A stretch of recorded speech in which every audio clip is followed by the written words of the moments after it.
Happy New Year. Oh my God. I am getting really excited about the new year, AKA recording all the podcast episodes about it, because I think it's really important that we celebrate transitions. And, you know, we move so fast in our society that we don't honor just the time that passes and what has been done, you know, in the past day, week, month, year, decade, lifetime. So I think it's really important to really take our time and honor transitions like the new year, even though it's not an actual new year. The actual new year would be the spring equinox. It would be the first day of spring. And that's when, for example, the Persian New Year, Nowruz, is practiced that day. But we've decided in, you know, Western society that January 1st is the new year. It's an arbitrary date, but we're going to make the best of it and set our resolutions. So I actually like to call them intentions rather than resolutions, because I feel like the word resolution has almost like been like, you know, dragged down into the mud by all of those times that we set resolutions for ourselves that we never actually achieved. And I feel like resolutions are like synonymous with, I'm going to get more fit and more healthy, because that just seems to be everyone's resolution, though it's a great thing to want to do. But I just remember, you know, growing up as a kid, I don't know if you've ever felt the same. Every year it was like, I'm going to lose weight. Like, I'm going to get abs. I'm going to do this. And none of that ever happened. So I like to move past the word resolution. I like to move into intention, because it's more of an intention of how you want to live this year, what energy you want to bring to this year. And it's really important that we actively choose that, because if we don't create our lifestyles, they get created for us. And we have so much more power than we can even imagine. So it's really, really impactful to just set an intention of what is the energy you want to bring into this year, and to take that time for yourself to really, like, you know, do a little breakdown of what happened this year, what worked, what didn't work, what did you learn, what do you feel like you still need to learn, and to just take that time to really reflect. It's something that we really lack in our society, and it doesn't have to just be done on January 1st. It should actually be done every day. But I think this is a really good time for us, because it's like a culturally appropriated time that we're all reflecting. So let's talk about it and let's dive in. So New Year's intentions for each dosha. If you don't know what the word dosha is, you've probably never listened to this podcast, and I welcome you. But the word dosha means energy in Ayurveda. Ayurveda is the world's oldest health system. It is the sister science of yoga, and it's based off of mind-body balance. So it is a topic that I am an expert in. I've written 2 books about, Eat, Feel Fresh, and The Idiot's Guide to Ayurveda. I really recommend checking both out. Eat, Feel Fresh for modern recipes, food inspiration, my modern take on Ayurveda, and Idiot's Guide to Ayurveda to pretty much learn everything there is about Ayurveda, going from like Ayurveda 101 to nutrition, digestion, self-care, spirituality, lifestyle, morning routines, everything in between. So Ayurveda is not just a health system, but it's a spiritual system, mental system, philosophical system, scientific system. It has all of these things interconnected. And the word Ayurveda literally means the knowledge of life. Ayurveda, the knowledge of life. The word Veda is knowledge. And these were the first ever recorded texts, recorded over 5,000 years ago in ancient northern India, the Indus River Valley. And it is essentially these texts that were downloaded by these rishis, these spiritual enlightened people, on how to optimally live our lives. So yoga is a part of it. Yoga is the practice of Brahma, to be connected to universal source energy. Ayurveda is the practice of mental, physical balance. We have Vastu Shastra, which is the practice of making your home energetically clear, which later on was inspired the Chinese to create feng shui, just like Ayurveda inspired the Chinese to create Chinese medicine. So Ayurveda and yoga, meditation, pranayama, all of these practices actually moved throughout the Silk Road and influenced many others. So that's just my little Ayurveda 101 right there. So you know. Now the doshas are the energy types. They're essentially these 3 archetypes that we all are all 3. So when I describe them, I just want you to know you are all 3, but in varying amounts. There may be 1 dosha, 1 archetype that you really relate to. There may be 2. You may kind of be a cross between all three. We're each born with a unique set of all three of these doshas. This is called our prakriti. It's essentially your DNA. Like some of us are, taller, shorter, skinnier, bigger boned, brown hair, blonde hair, blue eyes. It's just your DNA. And your personality, a lot of that is also part of your DNA. If you have kids, one is more calm, one is more active, etc. That's your prakriti. Then we have our vikruti, what is going on in our bodies today. And that is a result of our diet, lifestyle, the people around us, environment, relationships, all that stuff. So when I describe these doshas, you may find you used to relate to one and not so much anymore. And that just means your vikruti or your current doshic state has changed. Ours are always changing. They actually should be changing. They should be changing with the course of our lives, with the seasons. And these are topics I really explain in depth in Idiot's Guide to Ayurveda. So check that out. So I just want you to know that you're not going to only be one. And if you don't relate to only one, then Ayurveda is not working for you. You're going to relate to all three in different amounts at different times of your life in different ways. And that's the whole point of Ayurveda, to say like, oh, wow, I'm really Vata when it comes to my relationships. And I'm really Pitta when it comes to my work. And I'm really Kapha when it comes to my family life. And it allows you to really zoom in and understand your sensibilities in a deeper way. So with that, let's dive in. So first, let's talk about the mental resolution. So Vatas are air energy. The word Vata is essentially air. So they're very creative, they're eccentric, they think outside the box. And because of that, their resolutions will be super, dreaming big. That's the word for them. They dream big. So their resolutions are like, I'm going to write a book, maybe 2 books. I'm going to create beautiful artwork. I'm going to start a new jewelry line and make my own online business and make music and create essential oil blends and also sell that. And I'm going to direct a play and I'm going to win an Academy Award for that play. And I'm going to win a Grammy and I'm going to go to the moon. And at the same time, I'm going to practice self-care. Oh, I'm going to go to Uganda. Like there's all of the things. And it's amazing that Vatas, are so creative. They have so many things they want to do. And really what lights them up is the creativity. It's to create something out of nothing. So that's why you'll see like those resolutions I just listed, writing, art, jewelry, music, essential oils, all that is in the creative space. Not to say that they don't also want to have businesses, et cetera, but creativity is really important for them. So if you have a lot of Vata going on, your resolutions are going to sound a little bit like that. They're going to be things that, maybe you've never done and suddenly this is the year you're going to do all of them. That's amazing. I love that you're dreaming big, but it's so important to practice one thing, to see it to completion before going on to the next. And this has been a major lesson I've had to learn because I was super, super Vata. And that's actually how I came to Ayurveda, from being so Vata and balanced. And it was not my prakriti. It was not the natural constitution I was born with. I became Vata and balanced through my diet and lifestyle, which I share all about my journey in Eat, Feel Fresh and on this podcast. But I was so Vata and balanced that I was like, I'm going to write books and this and that. And I wasn't actually completing anything. I was really good at starting things and not good at finishing things. So finally, when I was very, very passionate about writing about Ayurveda, I said, I'm going to say no to everything that is not in alignment with me writing my book on Ayurveda, which was called Eat Right for Your Mind Body Type, which later on became my Eat Right for Your Mind Body Type program.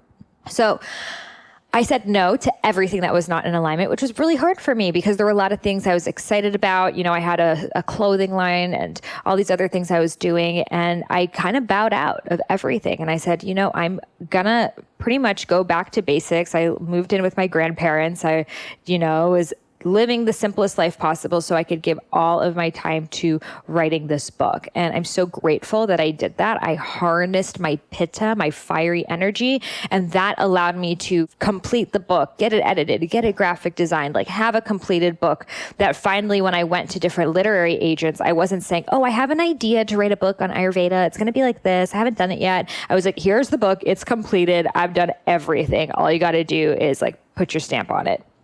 So I had to bring in the pitta energy. So if you're very Vata, your resolutions are super lofty, pick one. The other ones can happen in time. You can still, draw your paintings and do all that stuff later, but pick one and stick to it.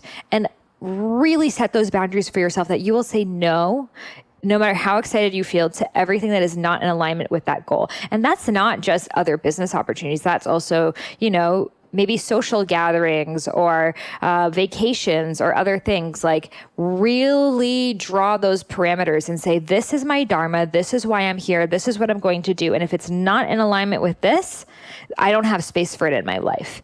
Granted, you can still like live a normal life, see family and friends and exercise, but Vatas really need to focus on just taking that one. So pick one resolution, just one, and stick to it. Now let's talk about health resolutions for Vatas. So in Ayurveda, it's all about the mind-body connection. The mind and the body are interconnected beings. So what is going on mentally is going to be going on physically and vice versa. So that's what's really cool about Ayurveda. You can look at what's happening physically in your body, and it's going to tell you kind of mentally what's happening as well, which is why I love it so much. So for Vatas in the body, you may find that after meals, you're feeling very bloated. You may notice that you're constipated. You may notice you have a lot of gas, especially from, all those vegetables you're eating. You may notice that you feel cold all the time. You have a lot of energy sometimes, and other times you crash. It may be hard for you to stick to a schedule. You may have anxiety, and you may have a difficult time falling asleep. So as Vata is air energy, you will experience symptoms of excess air in your mind and body. So what does air look like in the digestive system? You guessed it. Bloating, gas, flatulence. That is air. So when your digestive system is so dry, you're going to experience dryness in your colon, which leads to constipation. So they're all interconnected. And Vatas have excess air in their body, which literally leads to cracking joints. Think about it, that's air. When you're cracking something, that's air bubbles moving. You have a cold body temperature. Think air, think the wind. It's cold, it's dry. You have dry skin, dry hair, dry nails. So with that, it's really important to balance your energy with warming and grounding foods. You need to stay away from leafy green salads, the juice cleanses. I know the juice cleanses are on sale for the New Year's and you're getting really excited about it, but that is the opposite of what you need for Vatas. A juice cleanse for Vata is poison. I'm going to be real. It's poison. It's so bad for Vatas because you're already so cold and so dry and so scattered that juice is just going to increase your Vata and make you even more imbalanced and feel worse. So you need to stay away from anything frozen, like putting frozen fruits in your smoothie, even doing kale chips, granola, anything that's cold, raw, dry is not for you. And it's interesting because the food that we consider health food, like all those foods I mentioned, are all Vata increasing, which is why a Vata imbalance is the most common imbalance with health conscious women, which I've noticed. So instead, you want to favor warming, grounding foods. Those are curries, stews, roasted vegetables, anything that is warm. So instead of having your salad, maybe put some, sesame oil on a pan and saute those greens and have that. Or in Eat Feel Fresh, I have so many, over 100 recipes, and they're all tridoshic, so they work for all three doshas. But I also include little tidbits of what you can do to help make it work for specific doshas. So everything is cooked in the book. There's no raw food, but for the Vatas, you want to especially do the sweet potato, the ginger, the turmeric, the really warming foods. Root vegetables. Think the way that the food is grown is going to affect the quality. So when you have a root vegetable, it's grown under the earth. That is going to be the best because it's going to balance out your light and airy energy. So for example, raw kale is really bad for Vatas. It's so airy. But something like a butternut squash soup or mashed sweet potatoes, something that's really warming and grounding like that is going to be essentially medicine for your cold digestive system. You also physically need to stay warm. Vatas really get easily out of balance when they're cold. So make sure when you leave your house, you're wearing warm socks, scarves, long johns, gloves, hats, depending on where you live. Anything to keep your body warm. Even if you're walking inside the house, always wear socks. You don't want to make your feet get cold. And now it's interesting because in Chinese medicine, they say that. In Persian culture, they say that. And it's all derived from that same source. It all comes from Ayurveda. And stay away from the wind too. Vata is wind. So when you're staying outside in the wind, it's so cold, rough, dry, that's going to throw your Vata out of balance. Now let's talk self-care.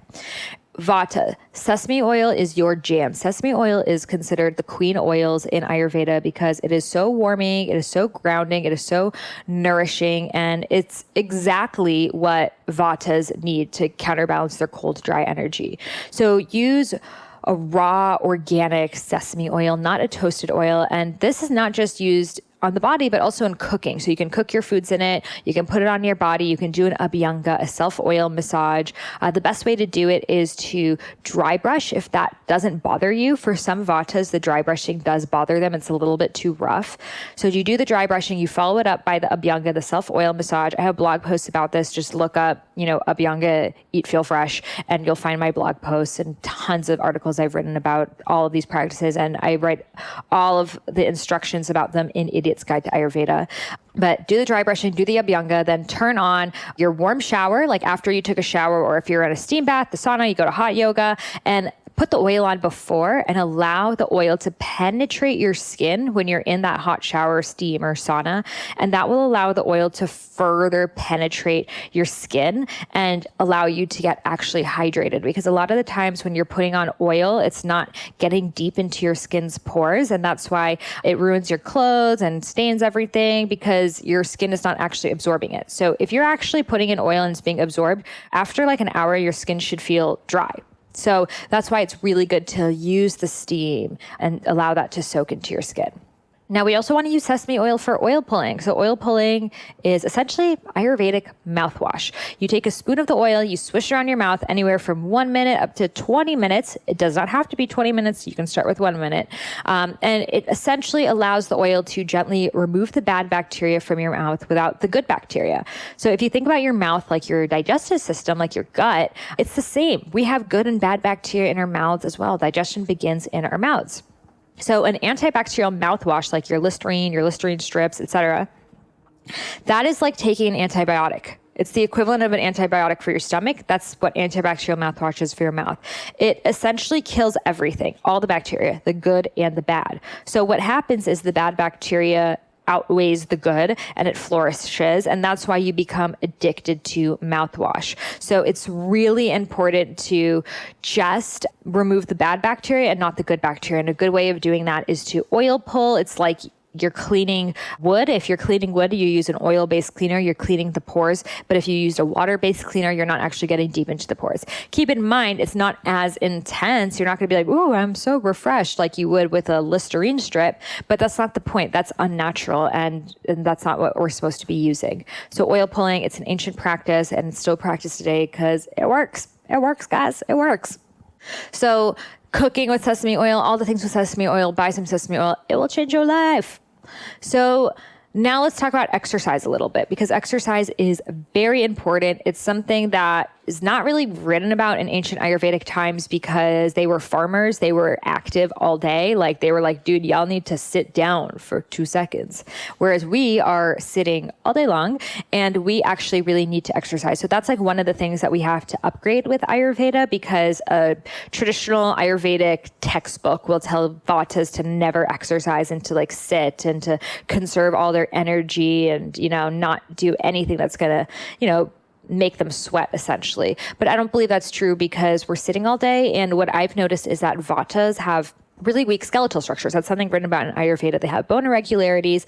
So when they exercise, they tend to have improper form, and that leads to injury. So I believe that the best exercise for Vatas is slow and articulate strength training. So to really go slow, to build those muscles, because sometimes we do these like really fast classes that you're just like 1, 2, 3, 2, 2. It's so fast, or we're doing a HIIT class, and that's not good for Vatas because they don't have the best form, and their muscles also need time to replenish and restore between sets. So they're not actually able to build muscle mass that way. And Vatas have a difficult time with muscle mass. So doing like a HIIT class is not what's going to build you that muscle mass that a weak Vata skeletal structure needs. So instead, I recommend doing slower, more deliberate strength training. And this allows you to build those small muscles in your body, those stabilizers, and that will help keep you aligned. And Vatas, I've noticed, are very drawn to the soul cycle. They love that shit. They like to go spinning, running, anything that's super intense cardio where it's like, lose your breath. That's where the Vatas are at. If you want to find Vatas, go to your local spin class. They're hanging out there, congregating, and then going on juice cleanses. So Vatas, no spinning, honey. You need to let your body ground. You need to work those muscles. And actually, like, no joke, Vatas are the most likely to have osteoporosis and arthritis. So if all you're doing is running and pounding that pavement, that is going to lead to injury. And that's not what we want for you beautiful Vatas. We want you painting those paintings and winning those Academy Awards. That's why you're here. That's your dharma. So build muscle without burnout. That is my mantra for Vata exercise. Now let's talk a little bit about the mindset, because y'all know I love mindset. So Vata mindset. Again, you do a lot of things, do one thing at a time. Like literally, if you're a Vata right now, please pause this, write that on and post it, stick it on your forehead. Don't forget, do one thing at a time, because Vatas love multitasking. And for real, the mind and body, we're not designed to multitask. We were meant to really focus on one thing at a time. So when you perform multiple actions at once, like eating while working, while driving, while having a fight with your boyfriend on text message, while staring at the sky, while updating your Instagram, while watching someone else's story at the same time with your other phone, all that, your system can only perform one thing. So that actually leaves less energy for, your digestion and the things that actually matter. So don't be multitasking. Don't have 5,000 tabs open on the computer. Do one task, finish it, finish your bank, finish your email, finish that thing, then go on to the next. And be fully present in the experience too. Like, I feel like Vata energy is like, what's next? What's next? And it's like, why? Like, we actually get to decide the pace of our lives. Like, we can decide if we want to live a fast-paced or a slow-paced life. And if you're really Vata, even me talking this slow is really stressing you out. And I get it. I have a lot of Vata. It's like my secondary dosha, Pitta, Vata, Kapha. So I get it. I like to move fast too. And I like multitasking. I'm not going to say I never do it, but to have that in your head, to know, okay, I should not be doing everything at once. Let me just stick to one thing at a time. It's going to be really life-changing for you in 2019/forever. So another thing, stick to a schedule. Hard. I know. I feel like I just sweared at you, but I had to say it. So Vatas tend to be very creative, and that makes it really hard to adhere to a schedule. However, routine is necessary in our lives, and Vatas actually really thrive when they have some routines in their lives. So you can create your ideal day by asking yourselves the questions of, what would your ideal day look like? Take this time right now. Imagine we're in a conversation and just answer out loud, unless you're in a train, and that might look a little weird. You can answer in your head then. So on your ideal day, Vata, what time will you wake up? What will you practice in your morning routine?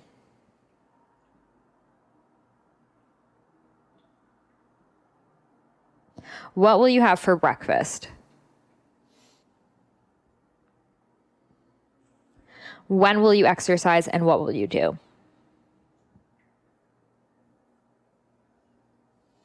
When do you leave the house?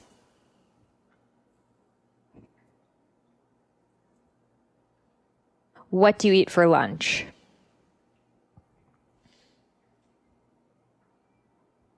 What time do you get home?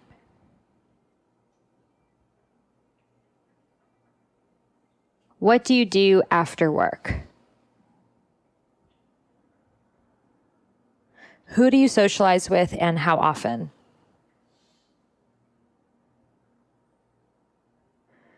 What hobbies will you have? What time will you sleep?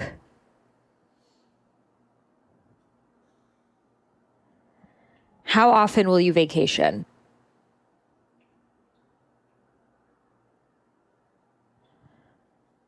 What projects will you work on first?